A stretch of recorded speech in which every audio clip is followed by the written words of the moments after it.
Hello friends, അസ്സലാമു അലൈക്കും. Welcome to സിബ്ലാസ് ഡയറി. നമ്മളിന്ന് ഫിഷ് ബിരിയാണീൻ്റെ റെസിപ്പി ആയിട്ടാണ് വന്നിരിക്കുന്നത്. അപ്പോൾ ആദ്യം തന്നെ ഫിഷിലേക്ക് അപ്ലൈ ചെയ്യാനുള്ള നമ്മുടെ റെഡ് പേസ്റ്റ് എങ്ങനെയാണ് തയ്യാറാക്കുന്നത് നോക്കാം. 4 ടേബിൾ സ്പൂൺ മുളക് പൊടി, 1/2 ടേബിൾ സ്പൂൺ മഞ്ഞൾപ്പൊടി, 1 ടേബിൾ സ്പൂൺ ഉപ്പ്, 1 table spoon ginger garlic paste, 1 table spoon cornflour, 2 table spoon നാരങ്ങയുടെ നീര്, പിന്നെ 2 ടേബിൾ സ്പൂൺ ഓയിലും കൂടി ഒഴിച്ചു കൊടുക്കുക. ആവശ്യാനുസരണം വെള്ളം കൂടി ഒഴിച്ചു കൊടുത്ത ശേഷം നന്നായിട്ട് തന്നെ ഇത് മിക്സ് ചെയ്തെടുക്കുക കേട്ടോ. ഇതോടുകൂടി നമ്മുടെ ഫിഷിൻ്റെ മേലെ അപ്ലൈ ചെയ്യാനുള്ള റെഡ് പേസ്റ്റ് റെഡിയായി. ഇനി ഞാനിവിടെ 12 കഷ്ണം കിങ് ഫിഷാണ് എടുത്തിരിക്കുന്നത്. അതിൻ്റെ മേലേക്ക് നമ്മൾ റെഡിയാക്കി വെച്ചിരിക്കുന്ന റെഡ് പേസ്റ്റ് നന്നായിട്ട് തന്നെ അപ്ലൈ ചെയ്ത് കൊടുക്കുക. എല്ലാ സ്ഥലത്തും വിടാതെ തന്നെ നന്നായിട്ട് അപ്ലൈ ചെയ്യുക കേട്ടോ. അപ്പം നമ്മളെപ്പോൾ ബിരിയാണി ഉണ്ടാക്കുകയാണെങ്കിലും അത്യാവശ്യം കുറച്ച് വലിയ പീസ് എടുക്കാൻ നോക്കുക. ഏത് മീറ്റ് ആണെങ്കിലും, ചിക്കൻ ആയിക്കോട്ടെ, മട്ടൻ ആയിക്കോട്ടെ, ഇനിയിപ്പോൾ ഫിഷ് ആണെങ്കിലും അത്യാവശ്യം വലിയ പീസ് കിട്ടുമെന്ന് നോക്കുക കേട്ടോ. അപ്പോൾ അത് 10 മിനിറ്റ് റെസ്റ്റ് ചെയ്യാൻ വേണ്ടി വെക്കുക. ഇനി നമ്മൾ ഫ്രൈ ചെയ്തെടുക്കാൻ പോകുന്ന ഓയിലിലേക്ക് കുറച്ച് കറിവേപ്പില ചേർത്ത് കുറച്ചും കൂടി നല്ലതായിരിക്കും കേട്ടോ. അപ്പോൾ ഫ്രൈ ചെയ്യുന്ന സമയത്ത് നിങ്ങൾ ഒരുപാട് നേരം എടുത്ത് ഡീപ്പ് ഫ്രൈ ചെയ്യേണ്ട ആവശ്യമൊന്നുമില്ല. കുറച്ച് മാത്രം ഫ്രൈ ചെയ്തെടുത്താൽ മതി. കാരണം നമ്മളിത് വീണ്ടും ബിരിയാണിയിലേക്ക് ഇടുമ്പോൾ അത് വീണ്ടും വേവാനുള്ളതാണ്. അപ്പം കുറച്ച് മാത്രം ഫ്രൈ ചെയ്തെടുക്കാൻ നോക്കുക. അപ്പം ഫിഷ് എല്ലാം ഫ്രൈ ചെയ്ത് കഴിഞ്ഞതിന് ശേഷം അത് മാറ്റി വെക്കുക. നമ്മളിനി മസാല എങ്ങനെ ഉണ്ടാക്കുന്നത് നോക്കാം.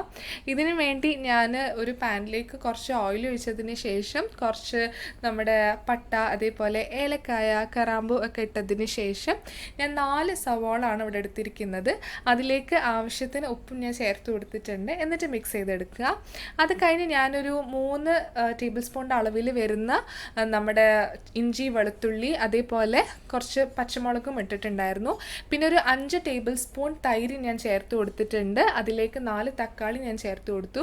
1 ടേബിൾ സ്പൂൺ മഞ്ഞൾപ്പൊടി ചേർത്ത് കൊടുക്കുക, 1 ടേബിൾ സ്പൂൺ ഗരം മസാല ചേർത്ത് കൊടുക്കുക, 1 ടേബിൾ സ്പൂൺ കുരുമുളക് പൊടിയും ചേർത്ത് കൊടുക്കുക, 2 ടേബിൾ സ്പൂൺ നാരങ്ങയുടെ നീരും, പിന്നെ കുറച്ച് കറിവേപ്പിലയും മല്ലിച്ചപ്പൊക്കെ ചേർത്ത് കൊടുത്ത് നന്നായിട്ട് മിക്സ് ചെയ്തെടുക്കുക. അത് കഴിഞ്ഞ് നിങ്ങളിതൊരു 10 മിനിറ്റ് ലോ ഫ്ലെയിമിൽ വെക്കുക. ഇനി നമുക്ക് നമ്മുടെ ബിരിയാണിയുടെ റൈസ് എങ്ങനെയാണ് ഉണ്ടാക്കുന്നത് നോക്കാം. അതിന് വേറൊരു പാനിൽ ഞാൻ കുറച്ച് കറാമ്പൂ, ഏലക്കായൊക്കെ ചേർത്ത് കൊടുത്തതിന് ശേഷം 1 സവാള ഞാൻ ചേർത്ത് കൊടുത്തു. അതിലേക്ക് 1 ടേബിൾ സ്പൂൺ അളവിൽ വരുന്ന ജിഞ്ചർ ഗാർലിക് പേസ്റ്റ്, പിന്നെ 2 ടേബിൾ സ്പൂൺ നെയ്യ് ഞാൻ ചേർത്ത് കൊടുത്തിട്ടുണ്ടായിരുന്നു. അതിലേക്ക് ഞാൻ 9 ഗ്ലാസ് വെള്ളമാണ് കേട്ടോ ചേർത്ത് കൊടുത്തിരിക്കുന്നത്. ഞാൻ 5 ഗ്ലാസ് അരിയാണ് എടുക്കാൻ പോകുന്നത്. അതിലേക്ക് ആവശ്യത്തിന് ഉപ്പും കൂടി ചേർത്ത് നമ്മളത് ക്ലോസ് ചെയ്ത് വെക്കുക. അത് കഴിഞ്ഞ് ഒരു കംപ്ലീറ്റ് ലെമൺ ഞാൻ അതിലേക്ക് പിഴിഞ്ഞെടുത്തിട്ടുണ്ടായിരുന്നു. അപ്പോൾ നമ്മുടെ റൈസ് ആഡ് ചെയ്യുന്ന സമയത്ത് നമ്മൾ വെള്ളം തിളച്ച് കഴിഞ്ഞതിന് ശേഷമാണ് അരി ഇട്ട് കൊടുക്കുന്നത് കേട്ടോ. അപ്പം ഒരു 10 മിനിറ്റോളം ലോ ഫ്ലെയിമിൽ വെച്ചിട്ട് മാത്രം നിങ്ങൾ അരി വേവിച്ചെടുക്കുക.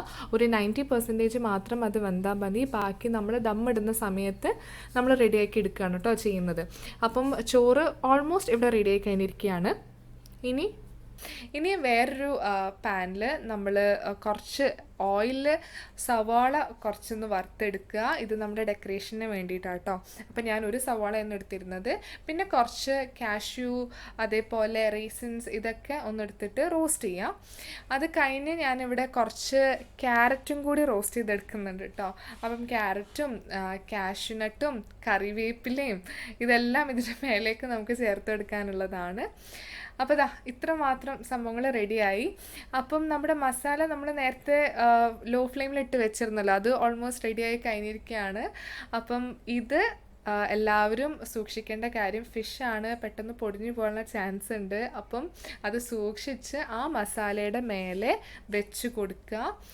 നല്ല രീതിയിൽ തന്നെ വെച്ച് കൊടുക്കുക. നമുക്കത് എടുക്കുമ്പം നല്ല രീതിയിൽ കിട്ടുന്ന പാകത്തിൽ നമ്മളത് പ്ലേസ് ചെയ്ത് കൊടുക്കുക. ആ മസാലയുടെ മുകളിൽ ഫിഷ് വെക്കുന്നതിന് മുൻപ് നമ്മൾ കുറച്ച് മസാല മാറ്റി വെക്കണം. കാരണം ഫിഷ് വെച്ചതിന് ശേഷം നമ്മൾ വീണ്ടും അതിൻ്റെ മേലെ അടുത്ത ലെയർ മസാല ചേർത്ത് കൊടുക്കുക കേട്ടോ ചെയ്യുന്നത്.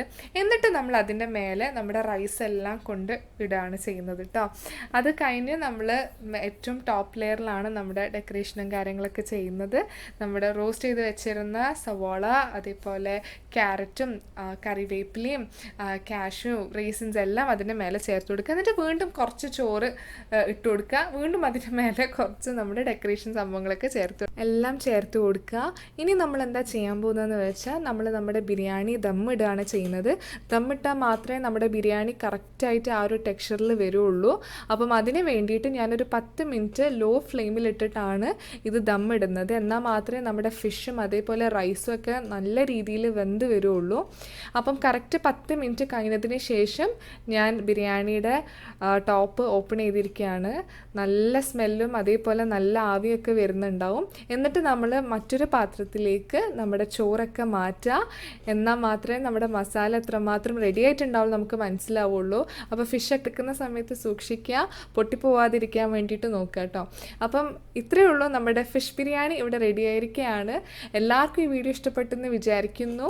ഞങ്ങളുടെ വീഡിയോ ആദ്യമായിട്ടാണ് കാണുന്നവരെങ്കിൽ എന്തായാലും ഞങ്ങളുടെ ചാനൽ സബ്സ്ക്രൈബ് ചെയ്യുക. ഞങ്ങളുടെ വീഡിയോസ് ഇഷ്ടപ്പെട്ടിട്ടുണ്ടെങ്കിൽ ലൈക്ക് ചെയ്യാനും ഷെയർ ചെയ്യാനും കമൻറ്റ് ചെയ്യാനും മറക്കരുത്. അപ്പം ഈ ഒരു റെസിപ്പി എല്ലാവരും ട്രൈ ചെയ്യുമെന്ന് വിശ്വസിക്കുന്നു. ഇനി അടുത്ത വീഡിയോയിൽ കാണുന്നത് വരേക്കും അസ്സലാമു